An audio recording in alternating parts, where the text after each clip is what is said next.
Select the major product of the following series of reactions.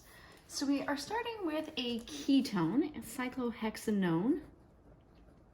And we have a series of 3 reaction steps that we're going to take this through. So the first thing that we're doing is we're treating this with bromine, so molecular bromine in aqueous acid. So what this is these are conditions to do an alpha halogenation, to replace one of those alpha hydrogens with a bromine. And doing this reaction under acidic conditions gives us good control. It allows us to replace just one of those alpha hydrogens. So we are starting with a symmetrical ketone. So we can replace the hydrogens on either side of that ketone, and it's going to give you the same product. So I'm just going to redraw that cyclohexanone.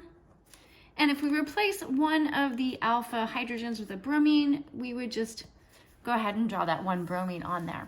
So what we're doing this for in a synthesis is by introducing a halogen, it gives us something that can be replaced. And so we can replace this in a substitution reaction, or we could do an elimination reaction to get an alkene.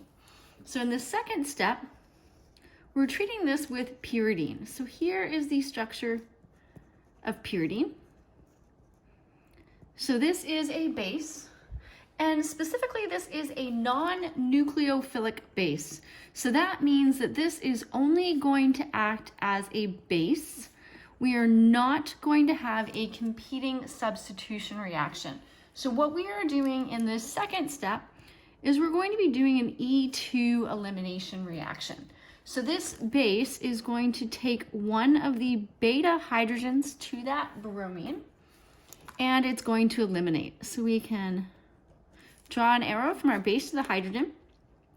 The electrons from the carbon-hydrogen bond will collapse to form an alkene, and we will push off that bromide as a leaving group. So we are forming, so I'll draw a little bit farther out here.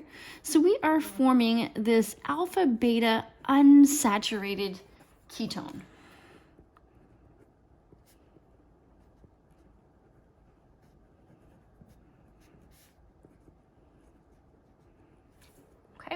And what we're also forming as a byproduct is the pyridinium bromide salt.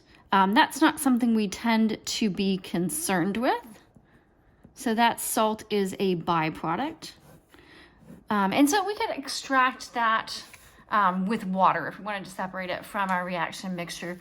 If you're looking at the major organic component, we're really looking at this alpha beta unsaturated ketone. And then we want to see what we're treating that with. So we've got this diethyl copper lithium. So this is a Gilman reagent. So it's an organometallic reagent, and what we've seen is that because copper is not as electropositive as some other metals that we've encountered bonding with carbon, like magnesium and lithium, that this is a milder and more selective organometallic reagent. Okay, so this is a less reactive organometallic reagent. And where this is significant is in terms of where this is going to react with our alpha beta unsaturated ketone. So if you've got a really reactive organometallic reagent, like a Grignard reagent or an alkyl lithium, then that would attack the carbonyl carbon. When you have a less reactive organometallic reagent, like a Gilman reagent, that's going to attack this beta carbon.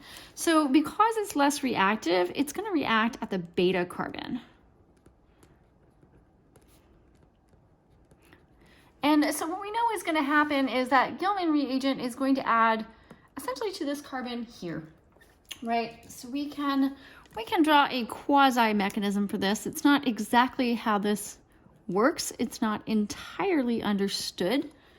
But we can draw some arrows here and kind of imagine that we're transferring that one of the ethyl groups here, which would give us an enolate. And then eventually that's going to become back to the keto form where we've substituted an ethyl group at this beta carbon. So that is the option C here. So this is a really good example of how the alpha halogenation reaction that we've talked about in a few previous examples, can be used in a synthesis.